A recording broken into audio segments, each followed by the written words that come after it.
Drogba indirdi ceza Snyder. Snyder gol! Allah'ım gol!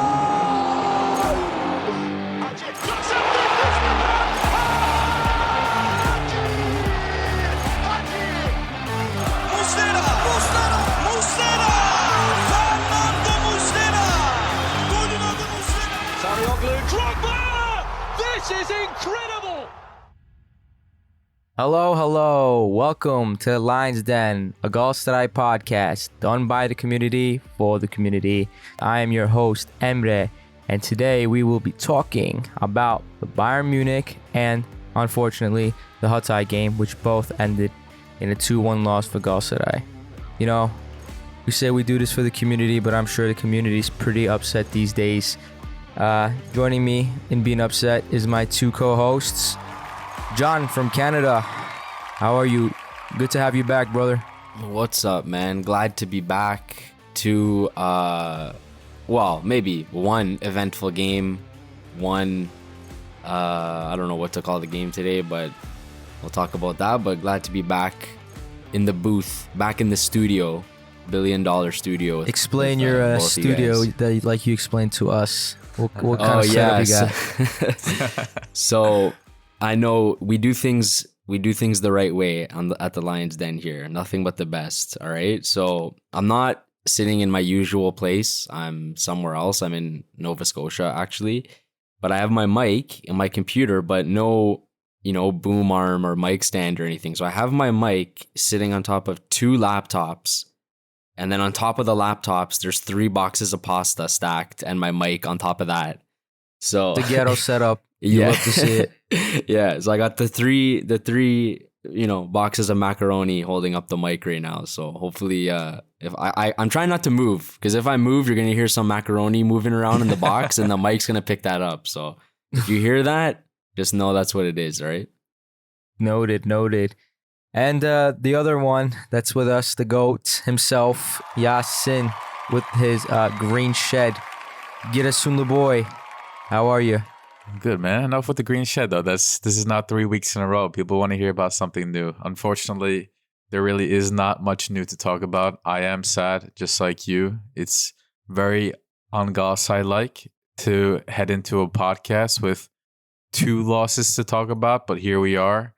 It's for the love of the club, I suppose, right? We're here to talk about what we did wrong, what we did right this past week, and hopefully work on that going forward. But I'm glad John's here. John, again, welcome to you as well. I feel like we've missed you, and I'm sure the listeners have missed you as well. I look forward to hearing your takes on both games and maybe some particular players. I guess we'll get into that soon. Yeah. We will.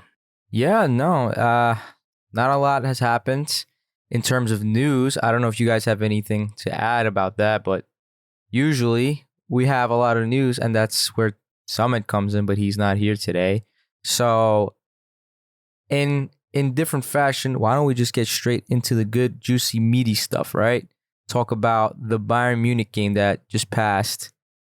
John, why don't you start us off then? Usually you are the one that we've been missing on this match analysis, the lineups, the good stuff. Hit us with it.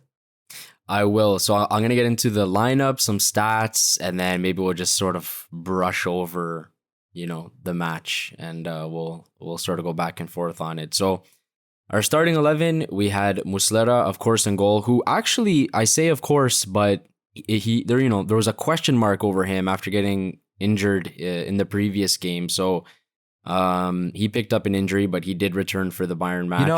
You know what's crazy?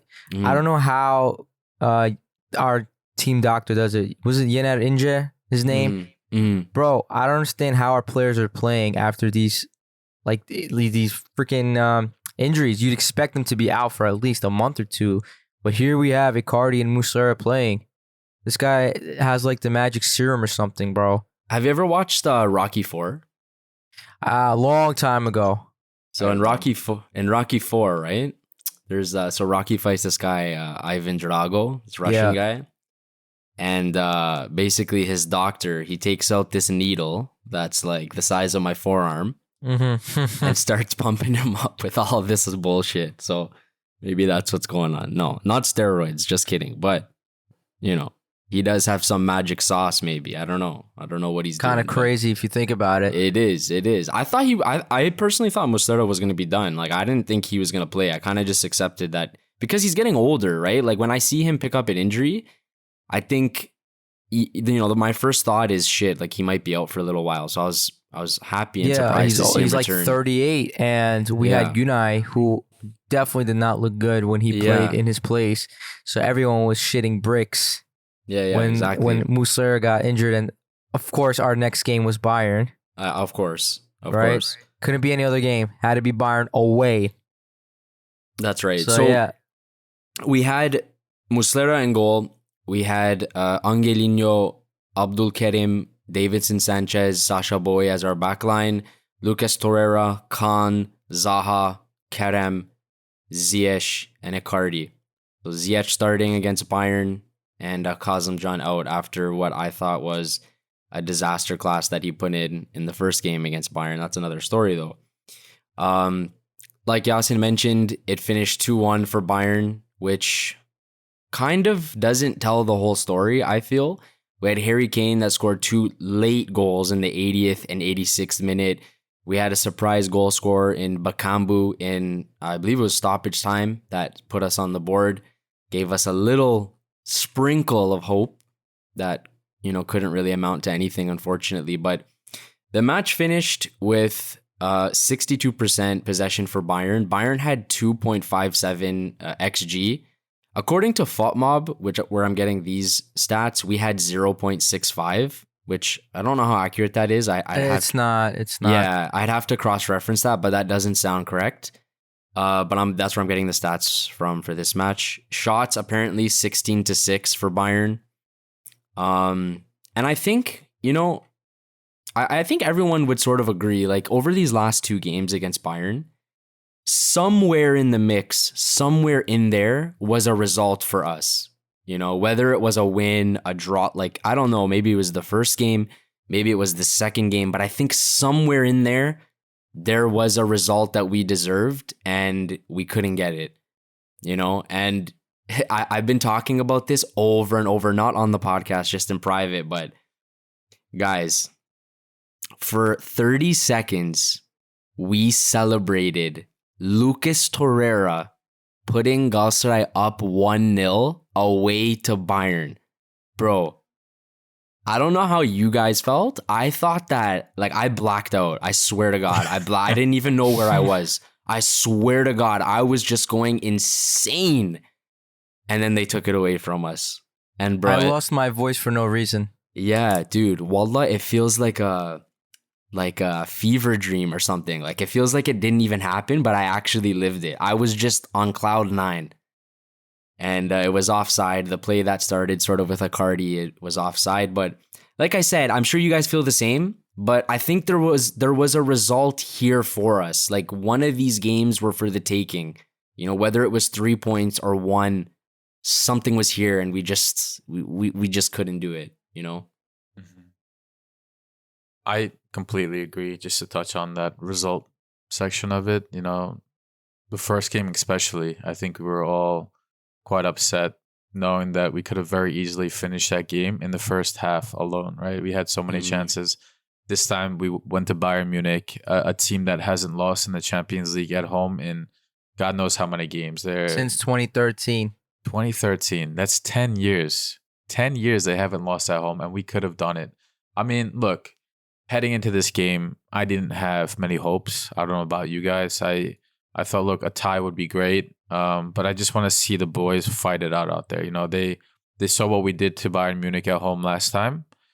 And that should mean so much to them heading into this game, especially with a coach like Okan Buruk, who constantly reminds the fans and the players, look, we are going there to win. We go into every game to win. And even if we could not do it these 2 games, and even though on paper, to John's point, we got nothing from these 2 games, I think they're huge morale victories in a way. If you think about it, we still have 2 games left in the Champions League group stages. And fortunately, given our prior results and the way that the group has mixed up so far, everything is still in our hands, right? Bayern Munich, I think we can all comfortably say they'll continue to get results in their remaining 2 games against Manchester United and Copenhagen. But now we play Manchester United at home next game, and we play Copenhagen away. My point is, after seeing how we played against Bayern Munich, the toughest team in this group by far, undeniable, seeing how we played and how we could have get results, to me, if I'm a player on Galatasaray, I go into these 2 games thinking, okay, look, I didn't get my results against Bayern Munich, but I really do believe I can get my results now against Manchester United. We already did it last time at United. There's no reason why we can't do it at home. And at home is where we really give teams difficult times. And then obviously Copenhagen is going to be tough, but just to drive home the point is, yes, 0 points, yes, 2 losses, but I think it's huge for how we feel about the team and what is possible. We're going to talk about the Hatayspor game as well. It sucks that we lost points in the domestic league. We know that we can play much better, but the belief is still there. Like, imagine we lost 3-4-0 in these games. Yeah. John would be saying the same thing. John would still be saying that we got 0 points out of it. The conclusion, what's on paper, would be the same, but that's not the case. We were close both times. We could have won both games. That is huge for the morale of the team. So I'm trying to stay optimistic. John, I agree with you, man. That moment that Torreira scored, we really, for a moment, believed, is this gonna happen? It reminded me almost of flashbacks to the Madrid game, the second leg at home, where we scored that goal, it ended up being offsides. I think it was Drogba, I forget who, but just that belief, that feeling, that goes a long way. So when Torreira scored, and that man was gonna he was gonna get the best night of his life from Devrim Abla. Yo, Samet, this is a shout out to you. Whether Emre is saying it directly or not, I feel like that comment is such a Samet comment. So, Samet, you're not being missed today. That point that you made, Yasin, about you said that, we kind of have this belief now, and we went and we competed 2 games in a row against Bayern, who, by the way, were favorites to win the Champions League. I'm assuming they still are. I'm not sure, but I think it's Man City. Is it Man City? Might be Man City. Because I've been watching these games with English commentary. I remember in the first game, the announcer was saying how Bayern were the favorites, but I don't know, maybe that's changed now. But could be. What I was gonna say was, again, not something I said on the podcast. I haven't been on in a while, but just personally with you guys and some other friends and stuff. Leading up to this second Bayern game, I've been saying that after the first game, I don't rate them the same as how I used to before. And I knew, there's a lot of people that I know that thought that we were going to go and we were going to get thrashed. Like, oh yeah, it was close because we were in Istanbul, but we're going to go away and get thrashed. But the way that I knew that wasn't going to happen is because when players get that, when they get that mentality after you play against a team, and you get that sense, and you get that sort of feel, it's different as the viewer. Like the viewer, you're just watching from at home. But when the players are on the pitch together and they can feel the game, and especially us in the first match, we smelled blood pretty much the entire game. We just couldn't capitalize on that. I knew it was going to be close. So my prediction for that was a draw. Winning is still very difficult, but I know because of that first game, the players know they can beat Bayern. The players believe and they know after the first game, we can beat these guys. 100%, right? What you're literally saying is, let me just rephrase what you're saying. The guys played that first game at home and they're like, bro, these guys ain't shit.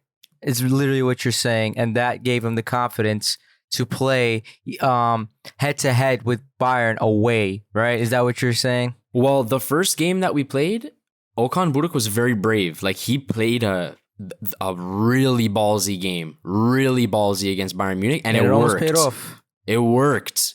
We really should have won that game. We really, really should have won that game. We lost the game because of ourselves, not because Bayern were giants. We lost because of ourselves, right? Kazımcan messing up, us not being able to score. And because in that first game, we realized, wow, we can beat these guys. This is Bayern Munich. They haven't lost in 10 years or whatever. No, we can beat these guys. I knew the second game was going to be close because of that. You know? Yeah, no, honestly, let me tell you something. People are going to call me crazy, but I was more impressed with our second game than our first game. And here's why. The first game, they were missing like 5 people, but the second game, everyone was there. Almost no one was missing. And we're playing away, guys. Like, this is Bayern Munich, bro. These guys don't lose at home. They just are built differently. And the fact that you actually almost came to close to beating them, if it wasn't for certain situations, like the ref was horrible, by the way. And it's always me that brings it up for some reason. But you guys kind of glance over these things, but these things stick to me like glue. I'm a ref criticizing magnet, okay? What's his face? Davies should have been sent off around the 60th minute for a foul on Buttish. Yeah. They go down a man, bro. They're not gonna hold up that intensity that they usually hold up, right? And so, bro, Okan did everything right. Even the subs came, at the right time. Basically, if it wasn't for Nelson, who sold the game, that game was very, very winnable. Not winnable, at least getting a point from it would have been possible. And even just that, a point from Bayern, which most teams don't. Dude, they only tied 3 times in like their past 38 games. 3 times, bro. And we almost, like, the way we played gave me so much hope. Especially like it showed me that Okan Buruk is not just one-dimensional. Just press, high intensity, first 30 minutes, if you score. No. This game, we were much more balanced. We didn't press as much. We closed their passing lanes. We played exactly how a away team needed to play. And that's what gave me the most hope. Like, okay, Okan Buruk is capable of doing multiple things, not just one. Yeah. We played them. We played against them, bro. Like, we didn't go in these 2 legs and, try to just try to survive. No, we went in both games and tried to win the game, and we almost did both times. There needs to be some credit for that, for the team, for Okan. Like, Okan Buruk, I'm so, in this Champions League campaign, I'm just blown away. Like, I don't know if there's anyone else in the world that can do what he's doing right now. Like, it's just amazing. We've played amazing, in my opinion. And what does he have in his hands, really? Out of form Icardi, an injured Icardi. Most could say that it's maybe his fault for letting him play, which is arguably, justified. And like, not informed Zaha and Ziyech, right? And who's in his midfield? Kerem and Kaan Ayhan. He's doing it with these players. It's amazing. It's really amazing, dude. Like, look at, like, on the other end. So we had Torreira, Kerem, and Kaan, right? They had Musiala, Goretzka, and Kimmich. Bro, come on, bro. Okay, their front 4 is worth more than our whole team. Yeah, come on, bro. Like, that's just unbelievable. That's crazy that we're doing this. I mentioned before when we got this draw, I smelled some fraudulence coming from the back line of Bayern Munich, and I still kind of stand by that because I didn't think they were that impressive. But I don't know, man. There has to be some credit here. We're playing amazing. Like, they didn't even really feel like a loss. Like, that game did not really feel like a loss. If I'm coming out of it with pride, then we did something right there. Absolutely. No one should feel ashamed to be, like Galatasaray. Like, we're proud of these performances. Like, usually what would we say? Like, oh, hopefully we don't concede more than 3, right? Yeah, exactly. Yeah, and we didn't concede until the 80th minute. Bro, it's actually so funny that you just said that. The other day, I think it was yesterday actually, I was on the computer and I just had some channel playing in the background. I think it was TNT Sports, which used to be BT Sports in England. And they had like a little mini feature with Danny Welbeck. And they had like this segment where they brought him into this vintage like football shirt shop, right? And they took out that purple Galatasaray one with the collar. And they were like, yeah, you scored a hat trick against Galatasaray. And like, that was the jersey they were wearing and they were talking about it and showed some clips.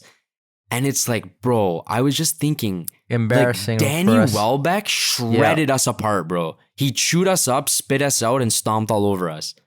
Like, and I was thinking, I don't want to swear, but if that mother effer stepped on the pitch against us with this squad that we have right now, buddy, you would not even be touching the ball. I'll tell you that right now. Like we got killed in that game. They were showing the highlights. Was that the same year Dortmund also was in our group and they I also think so. murked us? Dortmund, Arsenal, and we just got destroyed, right? But and Dortmund was having their worst season domestically. Yeah. And that's what I'm saying, bro. Look at us. Look at how we're playing. Look who we're playing against. You know? So it's far from over, like Yasin said. Far from over. We have Copenhagen. We're tied with Copenhagen on 4 points now. United have 3 points. And our next game is against United at home in Istanbul. So in Istanbul. Oh man. What kind of group are we in, bro? Where if we win the next game, we still can end up third place. Yeah, imagine you win both against Man U and you still don't go through, bro. Come on, man. This game is too cruel sometimes, bro. Exactly. See, this is football. I guess this is what we get for the Molde games, right? Because Molde really did outplay us in both games, and yet we were the ones that went through. So it's maybe a little bit of karma sprinkled in with it.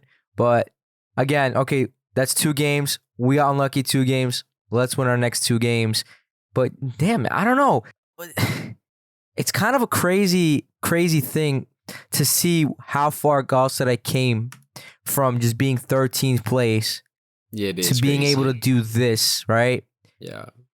So Galatasaray really is a European team. It really shows with the mentality and everything. Yeah. That's what I told during my segment with the BBC. Like, it's unbelievable, bro. Like, it just shows like the DNA of the club. It's so like prominent, and then when you put a figurehead like Okan Buruk, where that same DNA is, it's just pumping through his veins, bro. Like it's just, I don't know. It's seeming like a match made in heaven, but I still have my problems with him. We're gonna talk. I'm gonna mention that in the Hatay game. So I don't know if you guys want to. Do you guys want to go into that now, or what do you think the problems were in the Munich games? What did we ultimately the issues that Okan maybe didn't see that caused us to not get a point? It's just not, doesn't necessarily have to be Okan, does it? I think do you guys think that he made any issues or problems or didn't do something that he should have that could have potentially won us? When you're asking about problems, are you specifically asking about what Okan Buruk could have done better or did wrong? Yes. Or are you asking in general about the team as well? Yeah. No, I have 2 things with Okan, but you go ahead, Yasin. For the Bayern game. For the past Bayern game. Well, I wanted to talk about something other than Okan Buruk, but if John has something to say about Okan Buruk, I'm all ears on that first. I just have to, because you mentioned what I think Okan could have done better or what he did wrong. I think in the first game. Kerem? Maybe. So the first game, what I was gonna say was reckless putting Kazımcan. Reckless, bro. Reckless. Totally reckless decision, in my opinion. I would have never done that. And also in the first match, he says he was ready to make subs. They were warming up and stuff, but it was too late, bro. Like that finished us in the first game. Like this isn't the first time that happened either. Like, we conceded while we were waiting to, like, once is a mistake, 2 is a coincidence, 3 times is just, that's on you, bro. You know what I mean? Like, come on. And why is he, like, another thing I don't understand, he's like, we had the subs were ready, the 2 or 3 subs or whatever, right? But why are you doing that? Why are you waiting so long to make a triple change? Make one change at 60, another change, like, stagger it. Why are you letting the team just gas themselves until the 70th minute or whatever so you can make a triple change? He did make it, like, I think people don't realize or forget because the guy was non-existent, but it was Mertens. That was his first change. And he came in, like, at the 60th or so minute. Mm-hmm. But, like, the team was still deteriorating at that point, and it wasn't enough. But, yeah, he did make a change, but it wasn't enough. But the second game, I don't think there were any issues with the subs, to be honest with you guys. Yeah, I had no problem with in the second game. I can't blame Okan. So maybe what were your issues, Yasin? What do you guys think about the fact that he put on Nelson for Angelinho in the 78th minute? So in the first leg, he not only decided to bench Angelinho for Kazımcan, but in the second game, this time he starts Angelinho, and when he gets hurt, instead of bringing Kazımcan, which is our next left back, he skips Kazımcan entirely and switches to 3 center backs. He puts in Nelson, and he puts Nelson into the center of the defense, and he puts Abdülkerim on the left side. What do you guys think of that decision? And also Nelson's mistake, which ultimately led to, I think it was the first one or the second goal. I don't recall which one. Second goal. That was Where he just a gives it very to bad Kane. mistake. And if that mistake didn't happen, we actually have a result to talk about, don't we? Yeah. So, Bro, I'll tell you this right now. In 12 years of coaching, unless there was an injury, I don't think I've ever changed the center back pairing. Ever. It was an injury. That's the thing. Oh, was it? Well, how was it an injury? Angelino was limping off. Yeah, I know, but I'm saying. Oh, I you would mean never, like either? Okay, I see what you're saying. Yeah, I wouldn't. He changed the center back pairing, bro. It was Nelson and Sanchez, and Abdülkerim went on to the left, right? Yeah. yeah. I would never do that, bro. It's working well, bro. Like don't change that. Because now you have 2 center backs that are well adjusted to the game. They have their bearings really well in the match. And for no reason now, like there is a reason, but we have other options to sort of work around that. Right? So I would never have changed that ever. Who would you put in at that point then? Because everyone despised Kazımcan and his performance. And if he would have came in and the coach puts him in and he made the mistake, then the coach would be like, oh, you haven't learned anything from the past game, right? Blah, blah, blah. You know, he's also susceptible to that as well. That was almost in the 80th minute, though. Like, I will prefer Kazımcan playing 10 minutes to end a game rather than him starting against Bayern Munich in the Champions League. Like, that would just be reckless. Like, I'm not saying it was a crazy move. Like, I understand. Like, it makes sense on paper. Like, Abdülkerim, you know, he's played now left back a couple times. Like, it makes sense. Yeah. He's a better defensive option than Kazımcan. Like, of course, it makes sense. But I'm just saying, I wouldn't have, in a game like this, I wouldn't have changed the center back pairing. Right. You know, like you're introducing Nelson in the most critical time of the match, bro. Like it's hard. He did try this the game prior, though, in the league. Listen, again, that's fine. But to John's point, Bayern Munich are attacking. We are playing away. You know, your defenders are the most focused individuals on the field right now, and you need them to be focused because they have a lot of responsibility. They have $100 million player striker that they're having to shut down, and don't even get started with the midfield and wingers that we're having to think about. Now you put in a center back who has not only not been playing for quite some time now, mentally has not been there. We talked about this the last time after the Bayern Munich game and the trouble that he's creating, whether it's on purpose or not. The atmosphere around Nelson is not healthy, and that carries onto the performance of the player on the pitch as well. So to make that decision, it doesn't make sense to me. And Emre, you said, like, you know, people complained about Kazımcan last game. A coach is not supposed to think about what the fans are saying on Twitter and social media. And I'm pretty sure, guys, correct me if I'm wrong here, but after that mistake, that first game, I thought Okan Buruk defended the decision to play Kazımcan. And he said, like, I don't know, I might be making this up. I thought he said something along the lines of, apart from the mistake that he made, I thought he played well. I thought that's what Okan Buruk said. And I thought a lot of people actually, once they cooled down, they agreed for the most part that apart from that mistake, Kazımcan did a good job defensively, and he did his job. So to play a player, make a decision the first game, defend him after that decision, and then not play him at all in the second game, I don't know. Again, a lot of this is easier said in hindsight, so I don't mean to... But do you also risk the fact that your player is going, like, you need Nelson? What are you going to do with a 7 million dead weight player then? Paperweight, basically, at that point. Because he wants to play Champions League. He said it himself. He wants to play, right? Listen, and he's being unhappy about it, so... Again, as coach, you got to give your players time. And come on, it is Nelson at the end of the day. Like, he is known for being that defensive block. He made such a stupid decision. Like, apart from that, he wasn't terrible. but it was just such a stupid mistake that you never expect from, like, the guy who always plays, risk-free, adverse-free, does the dumbest thing in the game, the riskiest thing. Which is as a result of not Nelson as a type of player he is, but as a result of the atmosphere and the situation, which is what I'm getting at. That's what the coach needs to think about as well. Again, this is something that maybe I or many would have not thought about in the moment, but that's the coach's responsibility, and that's why he's paid to think about this stuff, along with his assistants. Nelson has been like this, is putting him on at the middle of our defense against Bayern Munich when they're attacking, the smartest thing to do right now. I guess they thought it was something you have to think about. And look, I'm not necessarily gonna I'm not heavily criticizing Okan for it, but it's something to think about. It's something to criticize, and not just Okan Buruk, but mainly Nelson. Like, your coach is giving you this opportunity.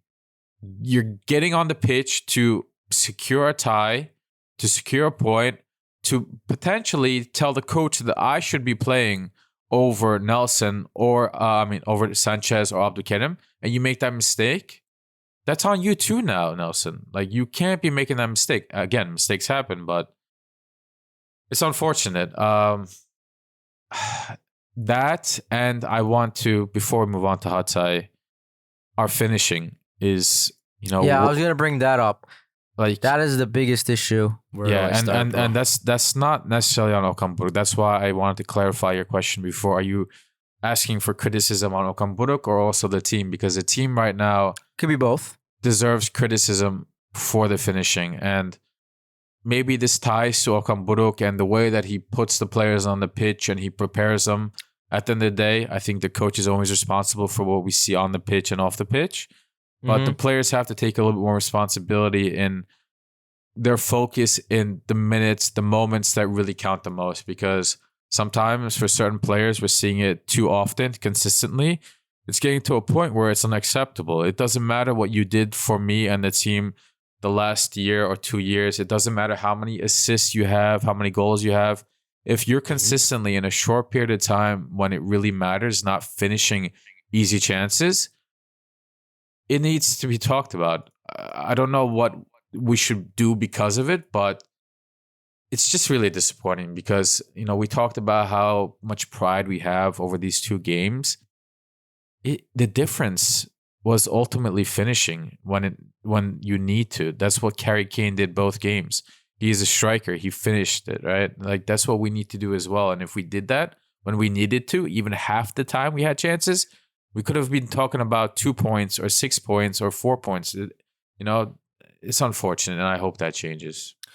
Yeah, I see a lot of people saying that our finishing is lackluster as a product of our intense pressing. Oh, they're too tired to finish. Well, that is so...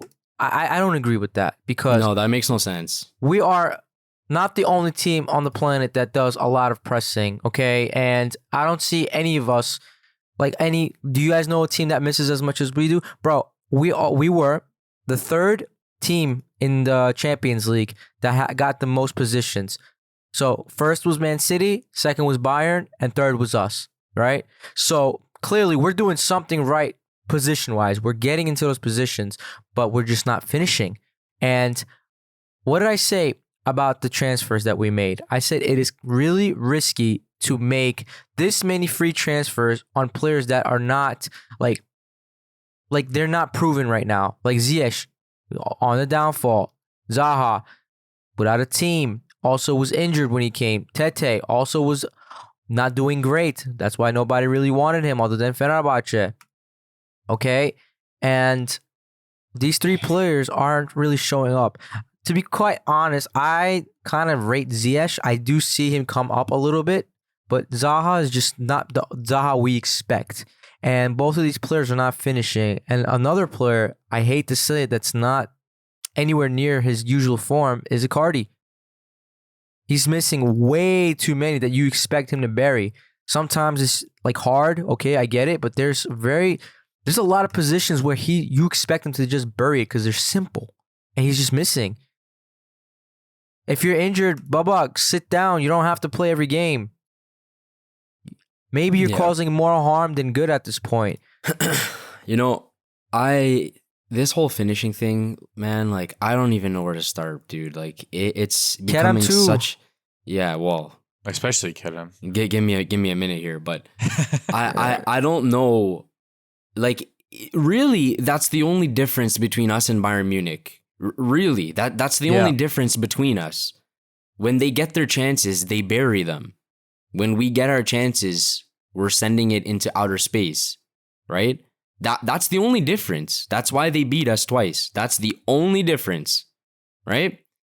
And so you have Zaha, like the second Bayern game here, right? It didn't look like that much of a big chance on TV, but they showed another angle, like from a fan that was sitting. Dude, like he had an amazing chance to bury the goal, sent it wide or sent it high. He missed it. He missed it. Yeah, or yeah, that's what it was. Sorry, he missed it. Yeah. We had a Cardi. Ziyech played him through, which was a difficult chance. He had defenders sort of draped and hanging all over him, but still, like I thought that he could have done a little bit better there. We had Kerem. Every single game that he plays, he sends the ball 1,300 yards over the top of the net. Doesn't even come close to scoring. He can be 6 yards, 3 yards, 4 yards, an empty net, a goalkeeper in the net. Doesn't matter. Doesn't matter where he is. Doesn't matter what the position is. The ball's going over every single time. You can guarantee that. I'll just say quickly, like Kerem this game, the last Bayern game, was actually one of the better players on the field. He gave a couple of good chances too.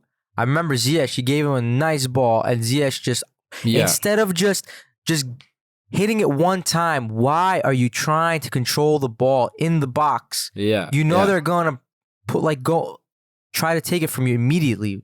Yeah. And such a good position, man. Yeah, man. That was the next guy that I'm going to criticize. Like, Hakim Ziyech, like, you know, in my opinion, he's playing out of position. I don't think he's a good winger. I don't think he'll ever be a good winger, bro. Like, no matter how you try to use him there, I just don't think he's going to perform that well there. I think he should be playing in a central position. But anyways, aside from that, bro, like sometimes I'm watching you play and you look just lost, like you've never been on a football pitch before. It's crazy, bro. Like sometimes he just makes bad decisions. Sometimes he just has a horrendous touch. Sometimes he just gives the ball away for no reason. Sometimes he just tries doing too much, these little back heels and this and that. It's pissing me off now. It's really, really annoying. Especially when you have those 4 players that we just mentioned, you're losing a game to Hatay, which we're going to talk about. I understand you're going to lose. Obviously, you're going to lose matches. But guys, please, this is ridiculous how we're not scoring goals with these players. It's ridiculous, man. And as I'm especially, another thing too, like everyone always calls me out on it on Twitter, in our WhatsApp, all the time. Bro, I'm especially hard on Kerem because the other players aren't missing the chances that he's missing. He's missing 100% goals, bro. Like, where there's no pressure on him. He's 4 yards away from the goal. Empty net, and it's going over. Like, dude, I don't know what else to tell this kid, bro. Like, I mean, we've been saying this is not his position. I don't know why he continues playing there. And everyone's like, oh, he's creating chances for us. But where's the goals, though? I don't care if he's creating chances. Where's the goals? I don't see any goals here, bro. Coming from anyone right now. That's the what problem. I mean. That's what I mean. So I'm not sure why everyone is saying he's creating chances for us. But where's the goals, though? Because I don't see Icardi, Zaha, or Ziyech scoring any goals. Is that on Kerem or Icardi and Zaha? That's not on Kerem. What's on Kerem is him sending the ball into another planet, right? That's what his problem is when he can be putting the ball in the net himself. It's not his problem the others aren't scoring, but that's our problem right now, right? Yeah, so that, again, another problem finishing. Maybe it's a good way to transition into the Hatay game. I think we talked quite a bit about the Bayern, and still, most of the problems we discussed about did carry over to the Bayern game. Mm-hmm. I'm sorry, the Hatay game. Mm-hmm. So if you guys are okay, let's start with the Hatay game. Yeah, and the starting 11 was almost the same. We just had Kazımcan come in, and we had Sergio Oliveira come in. He was playing next to Torreira, of course. Otherwise, unchanged. The same attacking players, Zaha, Kerem, Ziyech, and Icardi. Mm-hmm. We lost 2-1, like we mentioned a few times now. interestingly enough, the position I just mentioned about Zaha missing it against the Bayern game, he pretty much had a, maybe not the same, but very similar chance that he scored in this match, which maybe was a little lucky, had some weird deflections and stuff, but he did score for us in this game. And I don't know, man. I don't know what to say. I mean, we had an XG here of, well, again, I don't know if this is accurate. FootMob is being kind of weird with this. It says 1.34 for us. So SofaScore is the same for both games, by the way. So okay, all right. I don't know if their source is the same, but yeah, okay. But listen, I truly, I don't know what to say. Like, I totally understand. We're exhausted. We're tired. TFF should be ashamed of themselves, bro. Ashamed. Yazıklar olsun. They should be ashamed, bro. We're playing this match so soon after. I can't believe this, bro. Like, what? And away. And away. Bro, what is Again. going on? What is happening, bro? What is going on? That's the first thing before I even get into the match. We should be playing this match on Sunday. Fener should have their match on Monday or whatever, however you want to arrange that. This is so stupid. This is crazy, bro. We're traveling from Germany to Hatay. Like, it's just so crazy. I don't know what's going on there. They should be ashamed of themselves for that. But I understand we're tired. We have guys that are playing 90 minutes, sometimes twice a week, like Bowie, Abdul Karim, Torreira, all these guys. We're tired. And I understand we're going to lose. We're going to lose games. There's no way around that, bro. Like, we're going to lose games, and that's fine. But I don't know. Like, Hatay, this is just a poor side, man. The only thing they can do well, in my opinion, is they're pretty good at countering. They're pretty fast on the counter. They can catch you, and they did catch us. Mm-hmm. But I don't know, man. I don't know what to say. Like, you know, I would love to ask Volkan why he didn't play that 17-year-old kid at 3 at the back. I'm itching, really curious why he didn't try a whole new philosophy, a whole new system. I'm itching to ask him, bro. I'm itching. I would pay such a big amount of money just to get him in one room and ask him that, bro. Yeah, and the guy that scored and assisted on us. Yeah, why did he come in? Yeah, after the third when they were down 3-0. Really curious, you know, when you need speed and such. And bro, it's so funny when Hatay were playing against Fener. Emre, I think I told you, let's see how Volkan sells the game to Fener today. Yeah, and we check it, bro. Like, come on, you gotta be kidding me, bro. But bro, that's a whole other fucking. Any team that has Fenerbahce, Yönetici's, like board members, presidents, I expect them to give Fener no hard time. Yeah, all the teams that gave them a hard time were teams that were like not affiliated, like Antalya and such, right? Yeah. You saw Trabzon, you saw them play against Ludogorets, right? Yeah. But against teams like Rize, Kasımpaşa, look how they played against them versus look how they play against us. And by the way, thing. I'm not the guy that brings this stuff up often. Like, I don't usually talk about this or dive too deep into this, but bro, like, it's so obvious. Yeah, it's so obvious. I've watched every Fener game, every Galatasaray game, every Beşiktaş. I think I missed one Beşiktaş game. I watch it all, bro. Volkan was not doing this against Fener, bro. Like, it's crazy. His game plan against, like, it's just so sad. It's so pathetic. It's such a vintage thing for Turkish people to do, especially when it comes to football. Like, I mean, I don't blame him for playing like this, but this is how you should play against the other teams as well, not just us. Yeah. But anyways, like, aside from that, we just weren't, I don't know, man. We just weren't convincing today. Can I say the reason why I think we were bad today? Sure. I think Sergio Oliveira is just, our midfield is so slow, dude. It's unbearable to watch at times. Mm-hmm. It's literally Torreira that's carrying this midfield today, that carried the midfield, because Kerem was here's the thing with Kerem. He doesn't do much in your eyes, but this guy's always moving, always like opening space, so that allows your team to be a little bit more fluid. You know, give people opportunity to be open.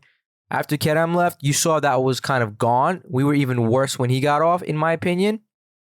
And with Oliveira, bro, he just takes so long to pass, and by the time he gets the ball, Hatay just closes back their defense with 6 men, and you're just screwed. Yeah. The only times we had like convincing attacks is when Sanchez quickly plays the ball to Ziyech or Bowie and they move down that right side. That's like our only like chances that we could created.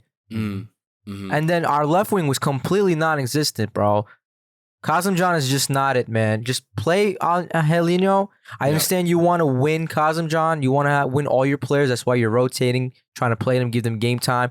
But then you got to take an L somewhere, man. You can't make everybody happy. He has a long way to go, Kazımcan. Yeah, He has a long way to go. And that's fine. What's not fine is we still can't figure out what this left back rotation is. It's really frustrating at this point. But I want to continue the conversation on the midfield. I agree with you, Emre, completely. Sergio is extremely slow. There were multiple times during the game where we can attack a little bit quickly. We have Kerem up top. We have Ziyech and Zaha, who may not be the speediest players, but they can make quick decisions and make the quick pass if need be, right? You have Icardi up top. Sergio gets the ball from the back line and just takes his time going forward with it. And instead of playing like, it's not even a risky pass, a simple forward pass, he decides to rotate his body and like wait for the Hatayspor players to return to their block and then attack. Like that's so slow. Add to that, the trio of our midfield just do not complement each other one bit. Sergio Oliveira last year, props to him. He is one of many reasons why we won the championship last year, but the midfield trio was very different and a little bit more forgiving to Sergio and his weaknesses. Last year we had Lucas Torreira play basically number 6 by himself, even though a lot of people then and today can say that he is more of a number 8. He can, box to box, he can bring the ball forward, and when he plays with Kaan Ayhan next to him instead of Sergio, he's given that freedom to bring the ball forward a little bit. Kaan Ayhan and Lucas Torreira, I'm not saying that they're Selçuk İnan and Felipe Melo, but they complement each other much better. They understand when one of them wants to go forward and the other one has to stay back. There's more of a respect and understanding live on the pitch that you see. Add to that now Kerem as well. Last year we had Mertens with that midfield trio, right? We had Lucas Torreira playing the 6, Sergio playing more relaxed, and Mertens would cover up a lot of Sergio's mistakes or his lack of ability to press and win the ball and even carry the ball forward from the back line. Sometimes you would see Mertens come next to Torreira, get the ball and bring it forward. Kerem is all over the place. If you look at his heat map, you'd probably question if he's a number 9, a left winger, a right winger, a number 10. You don't know what he is because he's just given that role to do whatever he wants as long as he's pressing. Okay, I respect the pressing, but if your organization is all over the place, especially when you have a player like Sergio behind you, what are we doing at that point? Like, what's our attack? How many times in this Hatayspor game, this is actually probably the one thing that pissed me off the most today. How many times did Icardi come back to the midfield? And not just like the forward part of the attack, like number 10 area. He came back next to fucking Lucas Torreira and Sergio Oliveira to win the ball and play out of the back. Like, what are we doing here? What are we honestly doing here? He would come back and Kerem would be basically like where Icardi should be. Is that really what our game plan is right now? Like, is that what we've come to? Just so we can play Kerem? Just so we can play Sergio in our field? Just so we can please them a little bit? We're going to have Icardi.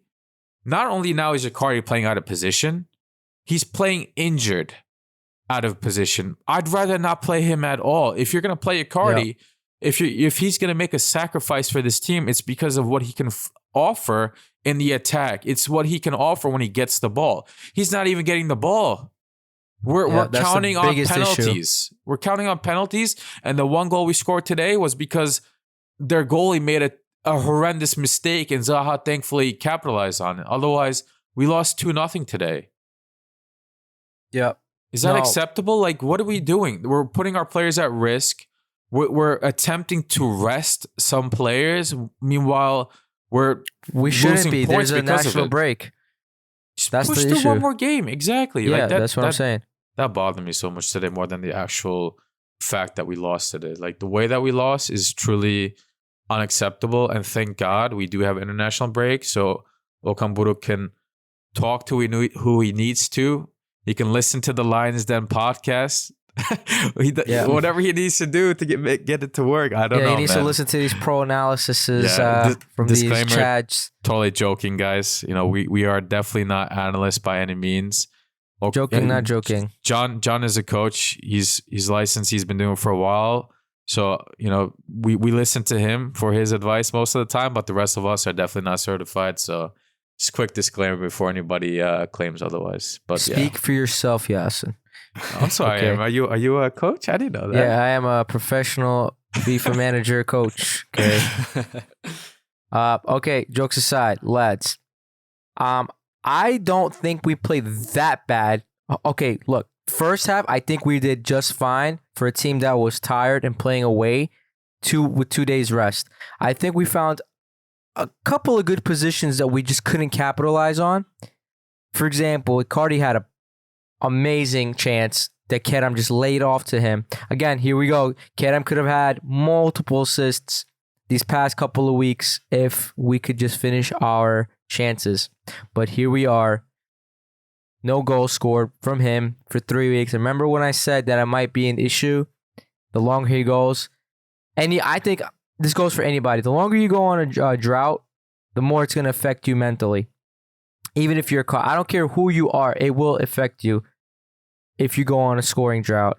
Mm-hmm. And what is going on with Icardi, bro?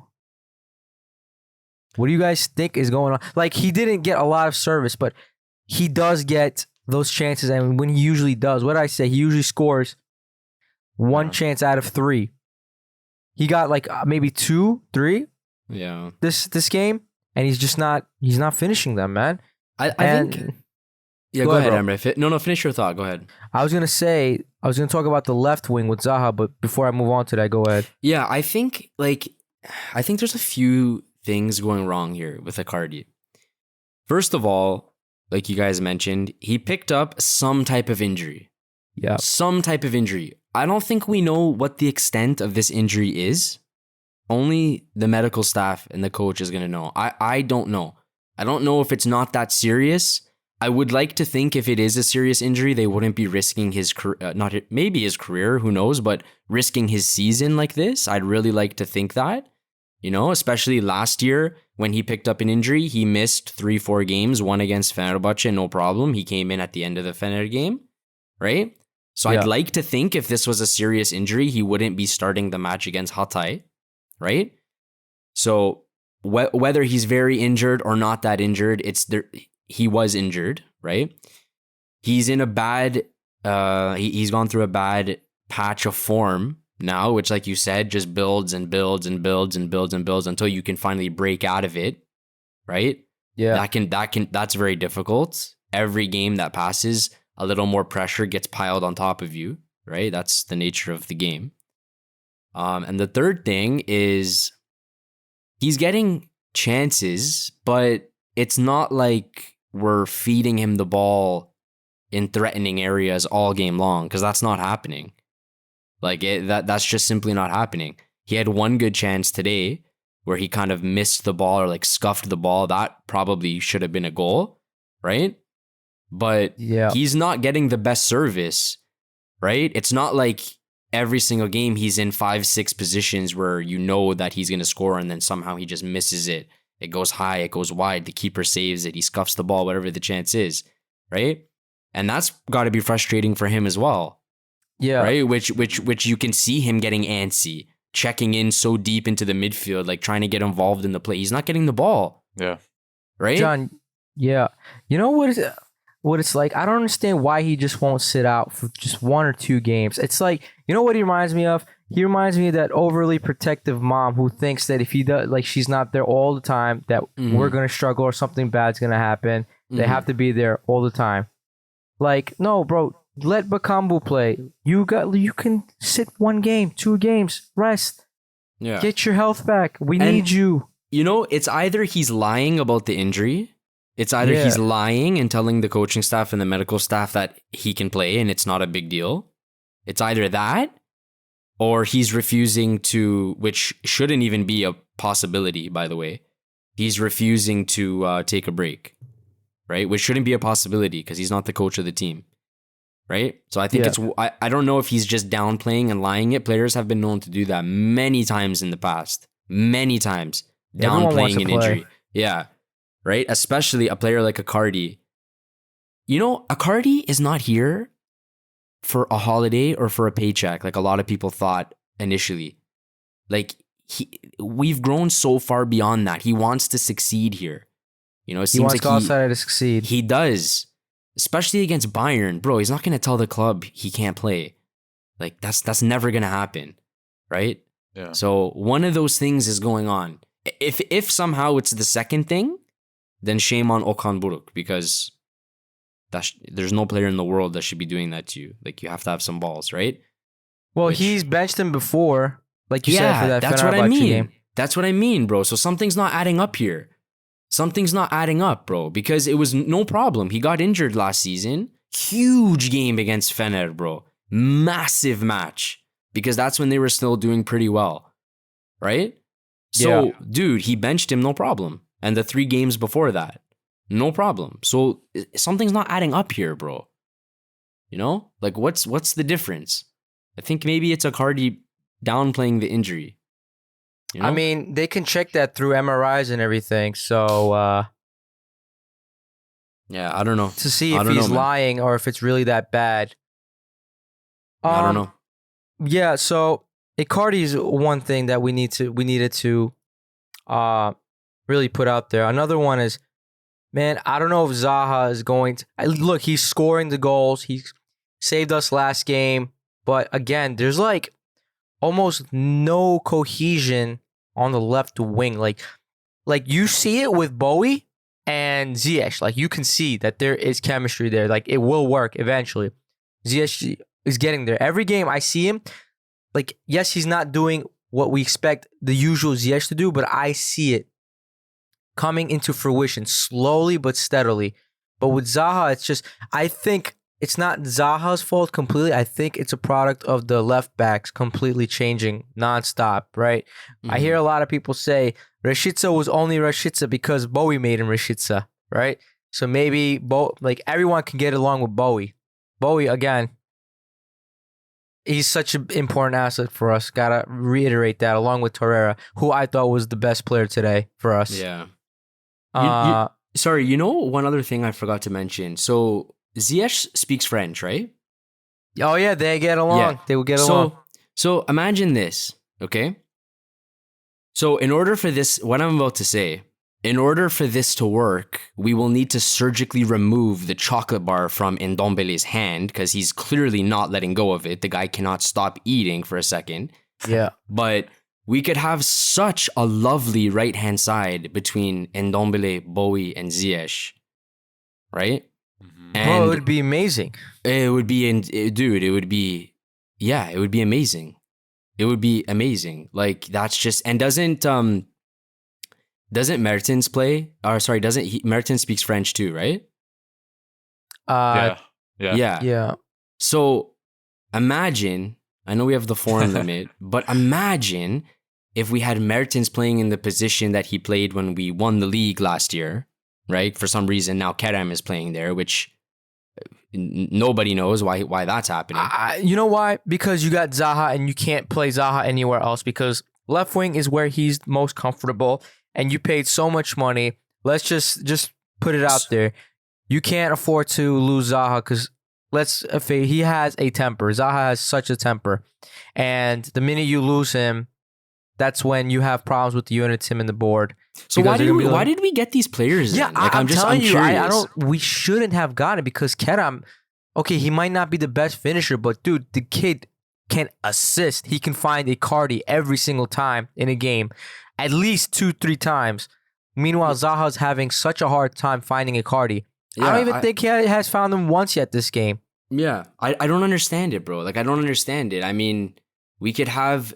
there's so many different ways to balance this team. Like, and it's just not being done. Like, and Ndombele, I guess that's his fault because he just can't stop eating. No matter what, he just cannot stop eating. So that's just, I don't even know what to say about that. But bro, like, there's just so many other ways to balance this team, you know. And I don't know why Mertens is not being used. Like, dude, we won the league last year, bro. Yeah, but bro, like, so then why are we bringing these players? We're just freestyling then. Bro, so this is probably why he's trying to get Kazımcan to be informed. He's like, bro, I need this kid so I can play 3 players in the midfield potentially, right? Yeah. To open up his options. You know, this, I don't know, man. You can ask a lot of questions. Why this? Why that? You can say this, that is the reason, but ultimately, we got to ask Okan Hoca. And I don't know if anyone asked me yet, why do you keep insisting on Kerem in the midfield? Yeah. I don't get it. I really don't get it, man. Like, Kerem had a good season last year. Bro, yeah, on the left wing, that's the problem. Yeah, and that's what I mean. So when they were saying, oh, let's try to steal Zaha, do you really want Zaha or do you just want to stick it to Fener? Like, yeah, when has it ever worked out for them that it's going to work out for us? Like, it just, like, this is what I'm saying, bro. Like, I applaud you for bringing in these transfers that, you know, would otherwise seem impossible. Amazing. But, like, are we building a team or are we just freestyling here? Yeah. You know, and now we're getting into scenarios where we can't balance things properly because we have players that we got just for the sake of freestyling, not necessarily because we wanted them for the type of player they are. And we're trying to balance that with having 3 Turks on the field and we're getting all this bullshit. Yeah. So you know, like again, Zaha, why did we get him? Is it because we wanted to, you know, Çalım Fenerbahçe, or it's for his ability to outmaneuver players and open players up, right? Because what was our biggest issue last year? Opening teams up that sat back and just defended, right? What is one of the best ways to do that? Is a player that can dribble. Who did you get? Tete, Ziyech, and Zaha. All players that can dribble. But again, if they don't mesh with the team, who cares if they can dribble when they don't mesh with the team? That's the most important thing. I think, I mean, just to quickly add, I'm looking at the heat map for this Hatay game. You know how I mentioned Icardi's coming back and, you know, Kerem's not really playing that role properly. If you look at the heat map, both Icardi and Kerem are very close to Zaha on the left side. Zaha, for him to operate and dribble past players and really take advantage of his skill set, he needs that space. It can't be crowded around him. And if it's gonna be crowded around him, I've seen him make it work. Quick passes, give and goes. He's not able to do that with a player like Kerem in the middle. Kerem, we love him for many of his positive things that he offers, but one of them is not his first touch. I think we've been criticizing this for quite some time. His first touch, his ability to give and go, or where to pass it next, or where to pass it forward. He's inconsistent with this. He's had great assists, great passes to Icardi many times before, but he's not the player that you want to put in the midfield to link and have like tiki-taka. I personally wouldn't do it. I don't know about you guys. So when you crowd that left side heavily and you have Zaha there, how much can you expect him to do? I don't know. I think chemistry is a huge part of it. I think spacing is a huge part of it. Yeah. I am not giving up on Zaha by any means. I think he's, you know, even this Zaha that we're criticizing, rightfully so, you know, we're expecting more. He's still finding the goals. He scored 2 goals last week. He won us the game last week. Yeah. He scored today, even though it was their mistake. Not every player is going to finish that.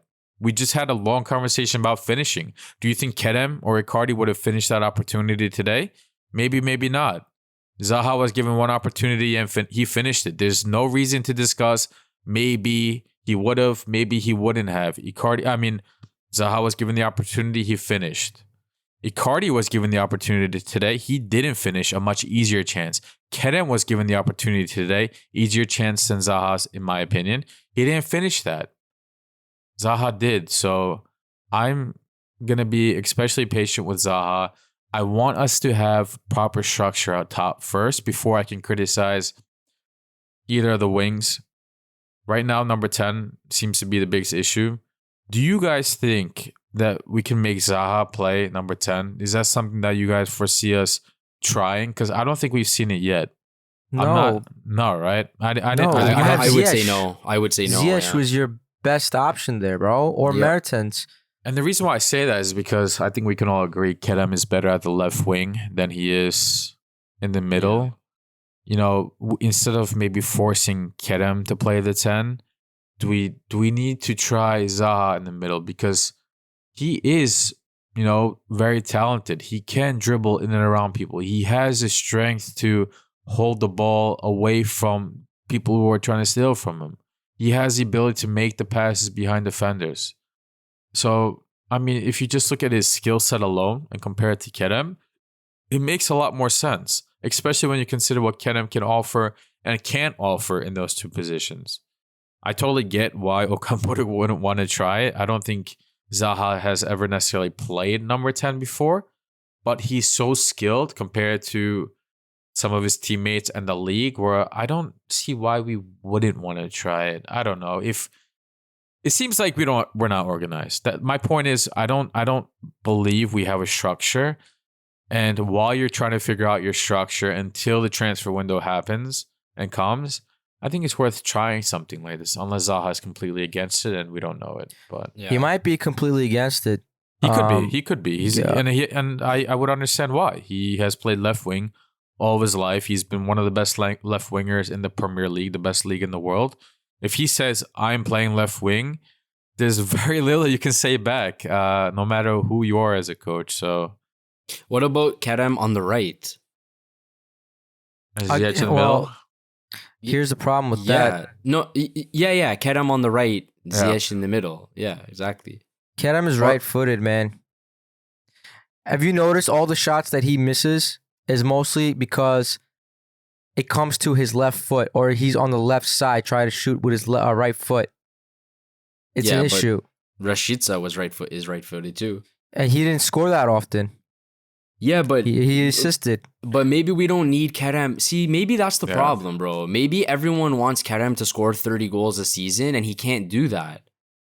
Right? Like, I would Yeah. rather take care. This is, everyone says the same, bro. For 1,000 years, everyone says the same thing. The game is won in the midfield, Yeah. and we're fucking freestyling it every game. How did So- it work against Bayern then for 2 games, who are objectively way above Bayern? But look at the first game, though, for example. Every time we were pressing them so hard, every time we would press them, we'd have both Icardi and Kerem next to each other pressing like that. The shape that we were pressing, and we had Icardi and Kerem pressing, and Zaha, and who was the other person again? Ziyech? No, Ziyech didn't play the first game against Bayern. Who played that there again? I can't remember who played there, but our shape Tete, was... I think, no? At home? Yeah, honestly, On the right wing? I can't remember, Tete. but yeah, but that's the reason, bro. Like, I'll give Kerem that. Like, if you're gonna use him there and you want to play this really high, fast press, sure, he's really pacey. He can put you under a lot of pressure, force you to make a decision with the ball, right? That's fine. Kerem was pressing with Icardi this game too, but the thing is, Hatay just consistently just shot the ball away immediately. Yeah, and if you we know pressed it. Bayern's not gonna do that, bro. Right. Bayern's never gonna do that against a team like Galatasaray or anyone. They're not gonna kick the mean, ball away, bro. Yeah, Like, we they're did make them do it a few times. That's the thing. Like, because they had no Neuer, choice. do it. Yeah. Yeah, exactly. They had no choice. That's why we should have won that first game, right? Right. Even the But- second game, they gave away positions like that. Up to Kerem. Like, the ref that game was also trash. We should have pointed that out. But, yeah, like, Oppo stole a ball up the field, and I don't think it was a foul, and it could have been a goal. yeah. That's right. Yeah, I know the yeah. position. Yeah. Right. Yeah. So, So, Oh, man. like I was saying, like, we have to stop freestyling this and let's figure out this midfield, bro. Like, I think that's what he's trying to do. I think this is what he's trying to do, but it's just not going the way he expects it to go. Yeah, like the way we played against Bayern, we're not playing that way against every team, bro. Like, it's gonna change. So, you know, what's the midfield gonna be? Like, is it gonna be Torreira, Can, Mertens, Torreira, Can, Ziyech? You Or have Kerem? before you Or do anything, what you is have it? to solve the foreign rule problem. That's the issue. All right, so Yeah. how about Buddish? Maybe we should talk about Buddish too. I mean, now that we're talking about potential, since we can agree that there is an organization, we can agree that we're still not sure how we're going to play. How about Badish? Like, does Kerem have to play? If Kerem can't work on the left wing because of Zaha, if he can't work in the midfield because of everything we've been talking about for the past few weeks, if he can't work on the right because he can't use his left foot and he doesn't know how to play as a natural right winger instead of inverted, how about Badish? Badish puts press. He's very strong. He knows how to go up forward. He might not be the best finisher, but Kerem hasn't really proven anything different recently. He's a team player, similar to Rashica. He's not about himself all the time. Listen, I'm not saying he's the best solution, but I wouldn't mind seeing it. Like, Kerem needs a break. The kid has a lot of pressure. He has received a lot of criticism in the last few weeks. Like, he's very mentally strong. I give him a lot of respect for this, but he needs a break too. Like, he has put it like a lot of pressure these Bayern Munich games. He's probably doing the most pressing out of anybody else, along with Torreira. Like, that's tiring. It literally, like you guys said before, that, you know, being tired is not necessarily an excuse for poor finishing. I disagree. I think it is, and it depends on who we're talking about specifically here. I don't think that applies to Icardi as much. Icardi is more about, I think, frustration and injury.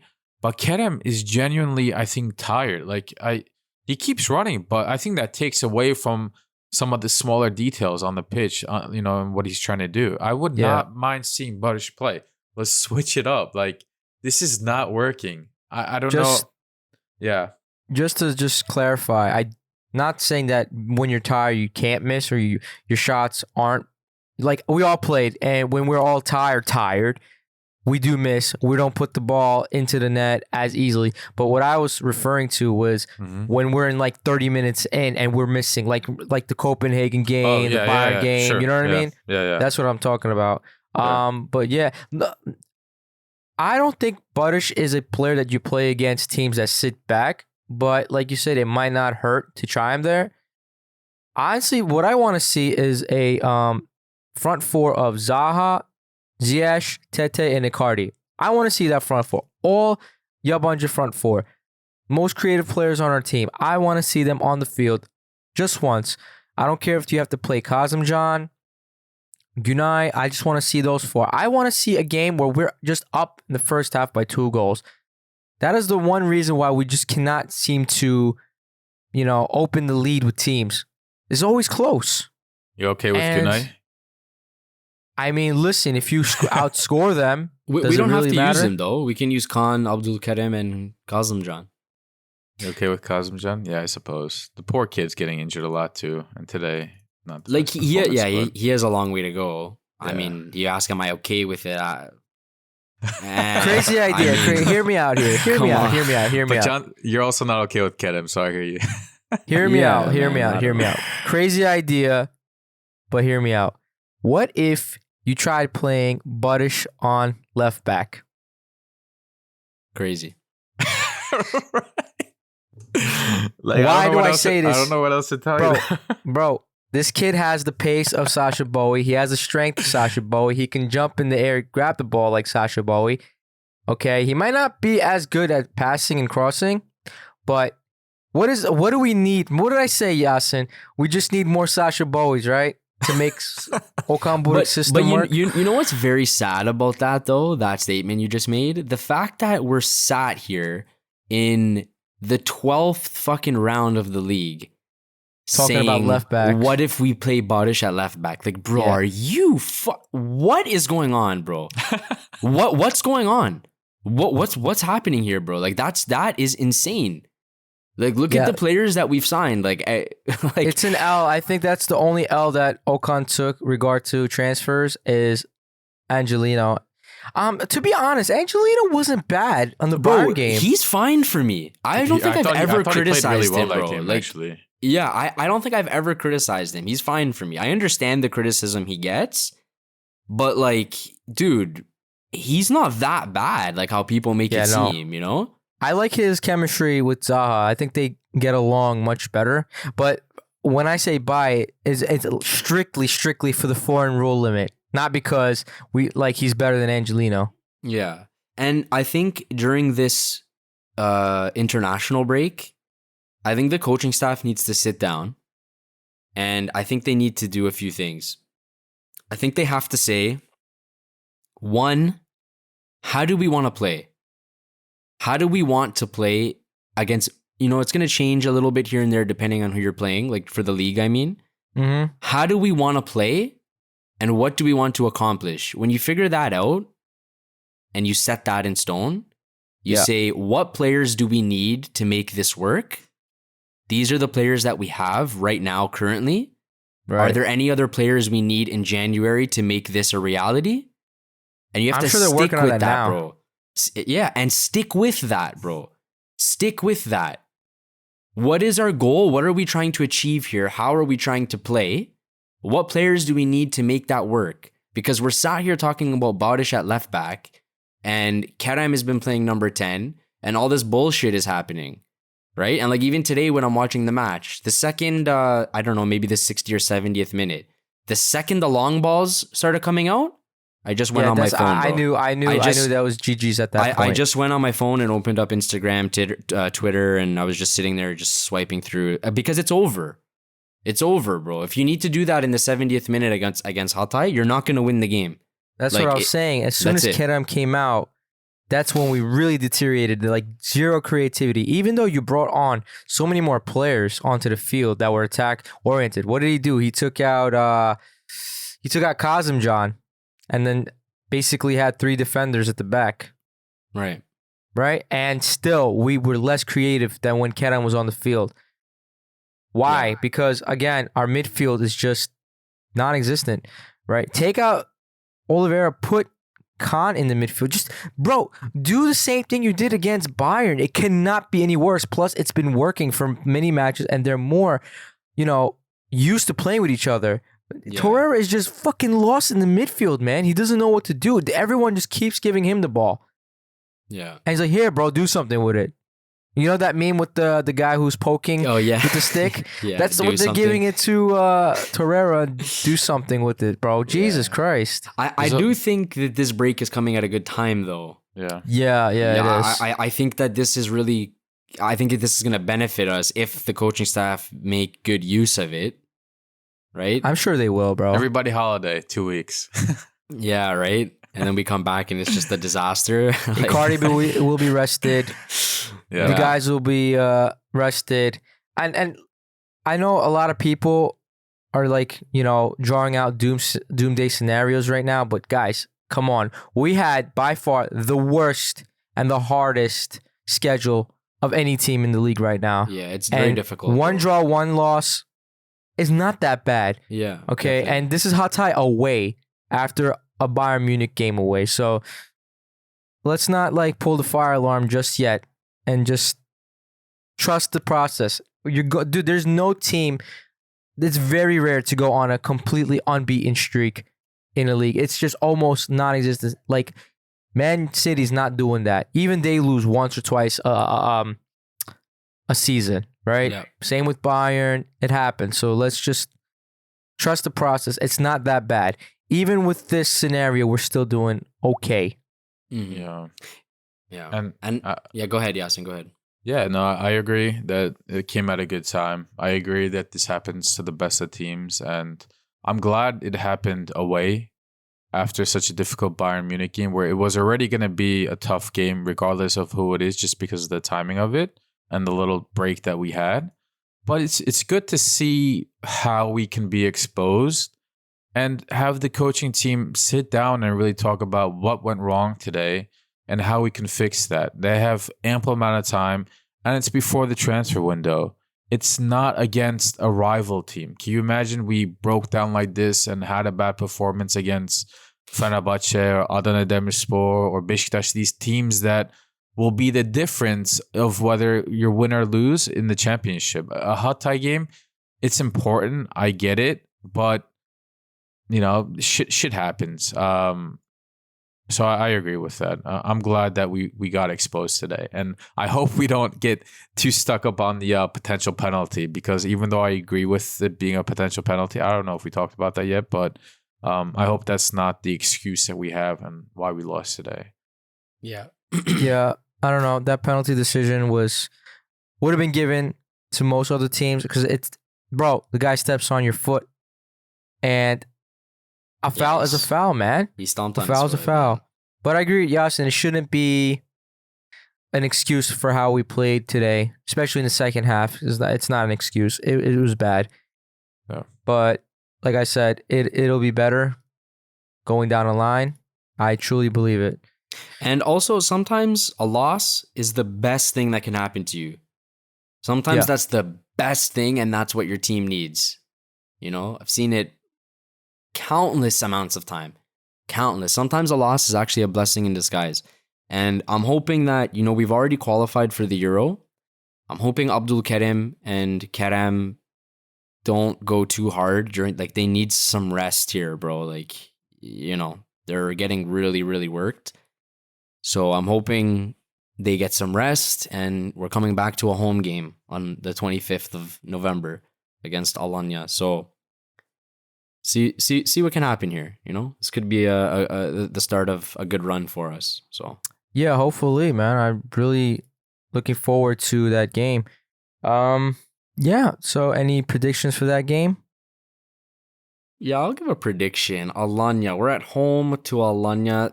First game after the international break is always a little bit sluggish. I'm gonna say 2-0. I think we'll win that game 2-0. 2-0. Yeah. What do you think, Yasin, bro? I don't know, man. It's tough to predict anything to your point after a national break, but I'll say like 3-1. Okay. Yeah. 3-1. Okay. Because a few days after that is the United. United game, right? That's true. So, yeah, Which is nice. It's also a home. Mm-hmm. Yeah, that's also at home. So we have 2 matches at home.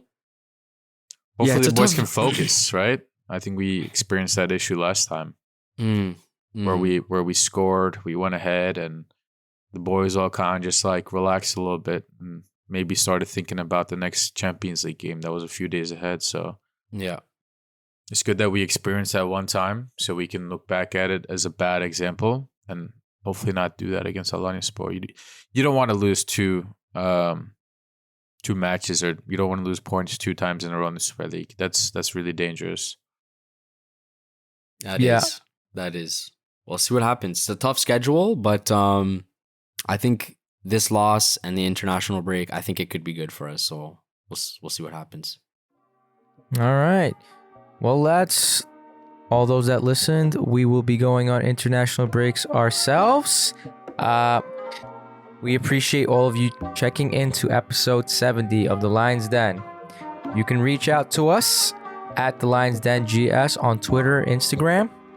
If you'd like to join our Discord channel, hit us up for an invite. You can come, hang out with us, watch the game, talk with us, have any type of conversation you want. It's a community for all. All are welcome. With that said, we wish you guys a great weekend and hopefully good 2 weeks. Thanks and peace out. See ya. See ya.